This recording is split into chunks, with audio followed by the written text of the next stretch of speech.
में सरकार किसकी है? नीतीश और भाजपा की सरकार है।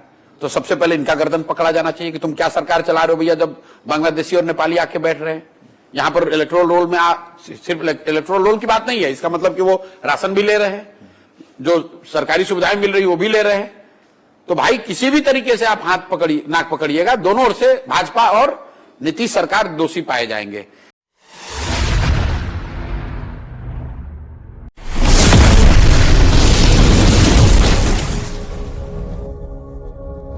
महिलाएं आपकी सभाओं में खूब आती हैं। महिलाओं से हमने बात की, एक महिला ने रोते हुए कहा कि सारे बच्चे खिलहर हैं, शायद कोई बिहारी में शब्द होता है खिलहर हैं, शराब पीते हैं, और वो रोने लगी बातों बातों में।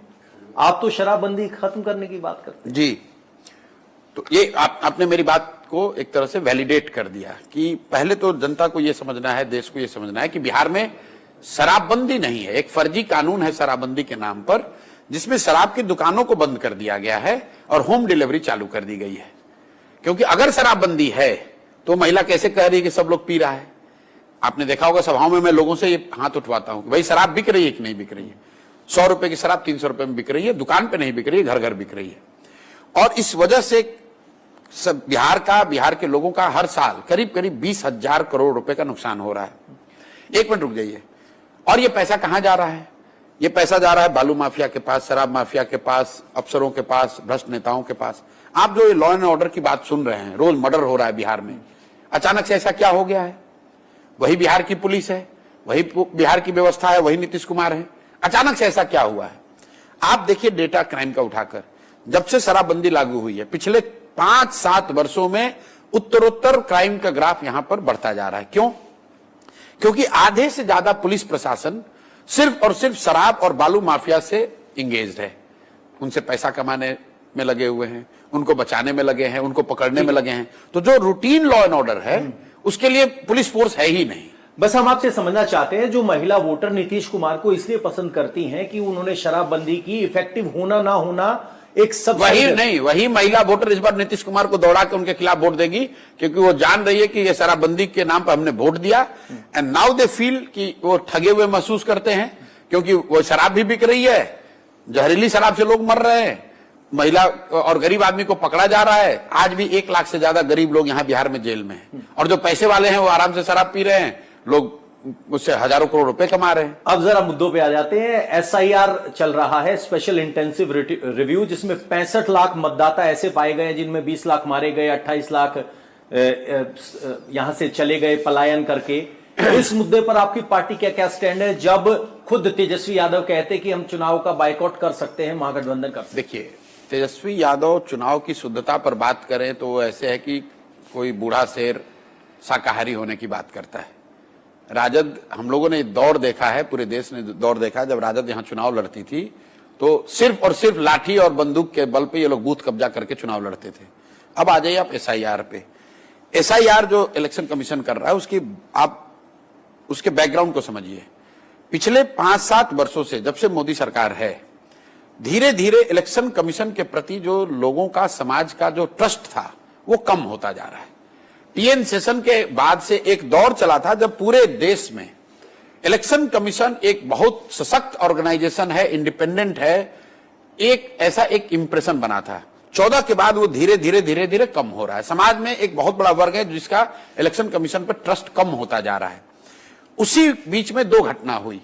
महाराष्ट्र और हरियाणा के चुनाव के बाद देश के विपक्ष के नेता राहुल गांधी ने तथ्यों के साथ ये आरोप लगाया कि इस तरह से इलेक्शन कमीशन इलेक्टोरल रोल में हेराफेरी कर रहा है, चुनाव का रिजल्ट को प्रभावित कर रहा है।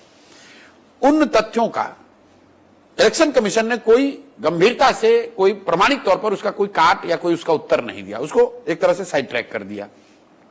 अचानक से फिर उसी कॉन्टेक्स्ट में, जबकि एक समाज के एक बड़े वर्ग का आप पर से विश्वास कम हो रहा है, देश के किया जा रहा है? नहीं, हो रहा है, ये सच्चाई है। मैंने बंगाल इलेक्शन जीतने के बाद आप जाके मेरा इंटरव्यू सुन लीजिए। 2 मई 2021 को मैंने कहा कि अगर इलेक्शन कमीशन इम्पार्शियल होता तो भाजपा को बंगाल में 75 नहीं 50 से कम सीट आता। तो ये जनरल परसेप्शन है और हवा में नहीं है, उसकी वजह है। मैं ये कह रहा हूं कि इन दैट कॉन्टेक्स्ट, कि जहां लोगों का, समाज के एक बड़े वर्ग का इलेक्शन कमीशन की इम्पार्शियलिटी पर प्रश्न चिन्ह लगा रहे हैं लोग, विपक्ष के सबसे बड़ी विपक्षी पार्टी के नेता, देश के विपक्ष के नेता तथ्यों के साथ आप पर आरोप लगा रहे हैं। अचानक से बिहार में चुनाव से 3 महीना पहले आप आगे और कह रहे हैं अब मैं SIR करूंगा। 2003 के बाद पहली बार ये हो रहा है, तो लोग स्वाभाविक है पूछे भाई अभी ऐसी कौन सी जरूरत आ पड़ी। आप कह रहे हैं इलेक्शन कमीशन कह रहा है हम इसको इलेक्टोरल रोल को शुद्ध बना रहे हैं और बेहतर कर रहे हैं, ठीक है, उनका काम है। तो भाई अभी 1.5 साल पहले चुनाव हुआ है, आप ही के बनाए हुए इलेक्टोरल रोल से हुआ है। उसी इलेक्टोरल रोल से देश के पार्लियामेंट चुना गया है, मोदी जी प्रधानमंत्री बने हैं। तो क्या आप ये इलेक्शन कमीशन मान रहा है कि जो इलेक्टोरल रोल बना हुआ था जिससे पार्लियामेंट का चुनाव हुआ वो सही नहीं था? कुछ लोग ये कह रहे हैं नहीं उसके बाद खराब हो गया, 1.5 साल बीत गया, रिवीजन की जरूरत है, बांग्लादेशी आ गए, नेपाली आ गए, चलिए हम इलेक्शन कमीशन की इस बात को मान लेते हैं। तो भाई अगर लोकसभा चुनाव के बाद बांग्लादेशी या नेपाली बिहार में आ गए और इलेक्टोरल रोल में उन्होंने नाम लिखवा दिया, तो बिहार में सरकार किसकी है? नीतीश और भाजपा की सरकार है। तो सबसे पहले इनका गर्दन पकड़ा जाना चाहिए कि तुम क्या सरकार चला रहे हो भैया, जब बांग्लादेशी और नेपाली आके बैठ रहे हैं यहां पर इलेक्टोरल रोल में। सिर्फ इलेक्टोरल रोल की बात नहीं है, इसका मतलब कि वो राशन भी ले रहे हैं, जो सरकारी सुविधाएं मिल रही वो भी ले रहे हैं। तो भाई किसी भी तरीके से आप नाक पकड़िएगा, दोनों ओर से भाजपा और नीतीश सरकार दोषी पाए जाएंगे। तो मुझे ऐसा लगता है कि ये क्यों हो रहा है, इसलिए किया जा रहा है कि जो सत्ता में लोग बैठे हुए हैं वो ये चाहते हैं कि जो समाज का सबसे निचला तबका है, जिसमें सबसे ज्यादा सरकार के प्रति रोष है, जिसका बच्चा बाहर पलायन करके गया है, लोग उनको वोट देने से रोकना चाहते हैं। और इलेक्शन कमीशन कहीं ना कहीं उसमें सहभागी दिख रहा है कि भाई आप ये कौन सा फिल्टर है कि सिर्फ नीचे वाला वर्ग? देखिए बिल्कुल मैं बता दे रहा हूं, अगर 50 लाख बिहार के लड़के पलायन, सब जानते हैं कि देश में सबसे ज्यादा पलायन बिहार से होता है, 50 लाख बिहार के लड़के अगर बाहर काम कर रहे हैं, वो सब इलेक्शन के समय में, दिवाली में, छठ में लोग घर आते वोट देते, उनका इलेक्टोरल में नाम है। अब आप उनसे कागज मांग रहे हो तो भाई वो लड़का तो अभी कोयम्बटूर में है, सूरत में है, वो कैसे देगा? आप कह रहे हैं ऑनलाइन कर दो। अब बताइए जो 10,000 रुपए 12,000 रुपए के लिए जो कश्मीर में टनल बना रहा है, सूरत के किसी सिरेमिक फैक्ट्री में काम कर रहा है, मोरबी में, कोयम्बटूर के किसी पटाखा और कपड़े के फैक्ट्री में काम कर रहा है, वो बेचारा कैसे ऑनलाइन सब सबमिट करेगा, कहां से करेगा? और नहीं करेगा तो उसका नाम कट जाएगा। इसलिए लोग हल्ला मचा रहे हैं। बाढ़ की स्थिति है, कोसी का एरिया है जहां पर करीब करीब 20 से 25 लाख लोग पिछले कई दशकों से नोमैडिक लाइफ जी रहे हैं। मतलब साल में 3 बार उनका घर बदलना पड़ता है। बांध के अंदर का जो एरिया है, उनके पास कहां से पेपर आएगा? अभी बाढ़ आया हुआ है, जिनके लोग अपना घर द्वार छोड़ के भागे हुए, वो कहां से बेचारा पेपर लाएगा? और आप कह रहे भाई 1 महीना में पेपर लाओ। भाई ये क्या हराकिरी है? ये इलेक्शन कमीशन जब वोट देने लोग आएंगे, आप सारी ताकत लगा लीजिए, सारा फोर्स लगा लीजिए, लोग डॉक्यूमेंट लेकर आएंगे, उस समय चेक कर लीजिए। ये रिवीजन की एक नई व्यवस्था आपने क्यों बनाई है? और अगर आपने जो कहा अभी आंकड़े जो आपने बताए, इतने लोग मर गए, इतने लोग चले गए, 65 लाख का आंकड़ा जारी। अरे भाई ये कहां, ये कौन, ये इलेक्शन कमीशन कह रहा है? हाँ, बिल्कुल आधिकारिक आंकड़ा। अरे भाई तो कहां बता रहे हैं, नाम कहां जारी कर रहे हैं? उनका कहना है कि 12 पार्टियों को लिस्ट दी गई है। नहीं, रुक जाइए। हमने पहले कहा कि अगर इलेक्शन कमीशन इसको कर रहा है तो डेली बेसिस पर वो वेबसाइट पे जारी कर दें किनका नाम हटाया जा रहा है, ताकि लोग देखें तो कि किसका नाम कट रहा है। आप उसको रोल अप करके 12 लाख 15 लाख 50 लाख क्यों बता रहे हो? लोगों को दिखेगा कि किसका नाम कट रहा है। जिनका नाम कट रहा है ये बताए इलेक्शन कमीशन, उसको बाइफरकेट करके कि किस कंस्टिट्यूंसी में, किस जिले में, किस लोकसभा क्षेत्र में, किस विधानसभा क्षेत्र में कितने नाम काटे गए, किस गांव किस पंचायत से नाम कटे, किसके नाम कटे। खाली ये कह देना कि 30 लाख लोग मृत हुए, 20 मृत 28। अरे वो तो रूटीन प्रक्रिया है भाई। 8% अगर डेथ रेट है, सीडीआर अगर कंट्री में 8% है, 13 करोड़ आबादी है, तो 8% लोग तो हर साल मरेंगे ही। लेकिन किस पंचायत से कितना नाम आपने काटा ये बताओ ना भाई, ये कहां दे रहे हो?